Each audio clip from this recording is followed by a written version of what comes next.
Hey everybody, it's Charles, and this is the Salomon S-Lab Speed 2.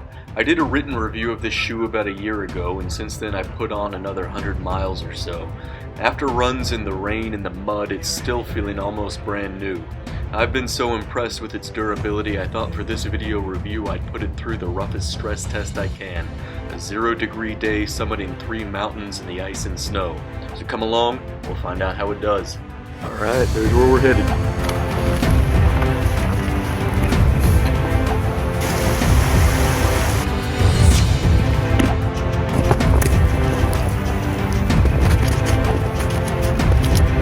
We're in the timberline.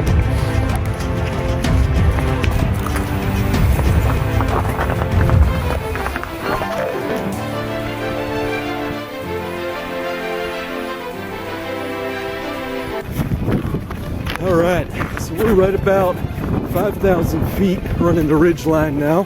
As you can see, it's pretty icy up here. The outsole of this Salomon's nice and sticky. Good traction.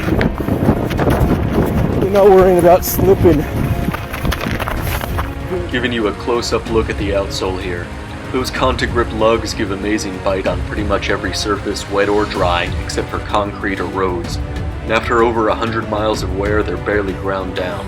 I've run in virtually every trail shoe brand on the market, and this is really one of the most impressive outsoles I've come across in terms of versatility, grip, and durability. The only competitor that comes close are the new graphene outsoles from Innovate. Beautiful view up here.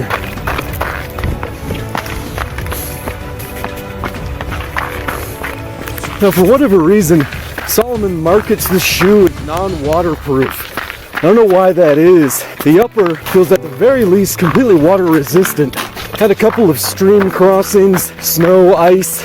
You can run with the thing in the rain. Feet get a little wet just through that piece of mesh that runs along the tongue. That's about it. I would call the shoe somewhere between water resistant and waterproof. Certainly much more waterproof than the Nike Shields, some of these other shoes that get marketed as waterproof. Definitely not as waterproof as, say, a full Gore-Tex shoe, but definitely not completely unprotected from the wet. My feet feel completely dry, completely comfortable. Just getting you a close-up on that upper. The only area water can seep in is the mesh around the tongue at the top of the shoe. I've found the uppers extremely protective against obstructions on the trail, wrapping around the midsole to add extra durability. The seamless construction wraps the foot smoothly, but might feel a bit too snug for those with wider feet, almost like a soccer cleat. Something to look out for.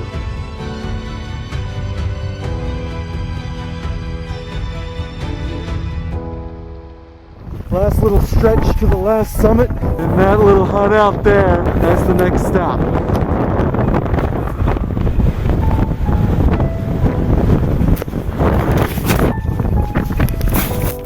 Just a note on the midsole before we move on. The Speed 2 has plenty of cushioning and protection for lighter weight runners who strike with their mid or forefoot, and it has a low heel-toe drop to allow these runners to achieve a smooth gait cycle.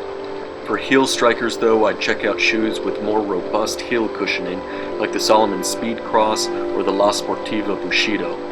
In most shoes, I need a little bit of extra arch support from inserts, but I've found in S-Lab shoes like the Speed 2, I don't. Even though Salomon markets them as neutral shoes, I think this added support has something to do with how precisely designed and manufactured the midsoles are. You can feel them wrapping the medial arch where most shoes are completely flat. At a $180 price point, the S-Lab shoes are definitely an investment, but in my experience, this investment pays off in terms of quality. Back to the timberline, enjoying gravity again. Coming up on 8 miles here is when that light weight of the shoe really starts to pay off. It helps in these long miles, just cutting down your weight. Out here you gotta carry your pack with water, backcountry gear. Every ounce of weight saving really helps.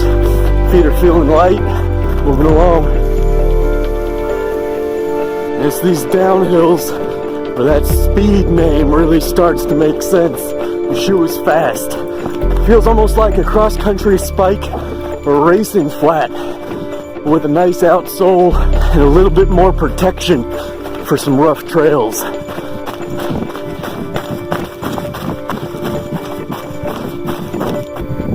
S-Lab shoes are meant for race day. Salomon's designers do everything they can to cut weight on these shoes, even at the expense of some durability. While I found that rule is true for the S-Lab Ultra 2 or the S-Lab Sense 7, I was pleasantly surprised by the S-Lab Speed 2, which has been incredibly durable for an S-Lab product. I put in well over 100 miles of wear, and as you can see, the shoe still looks and feels almost brand new. It's definitely a good piece of information if you're considering whether the heavy price tag is worth the investment. Well, we're back at the base of the mountain. I hope you've enjoyed watching and found some of this information useful. You can find more details on the S-Lab Speed 2 in my written review on RunRepeat.com. Thanks for joining, and happy trails.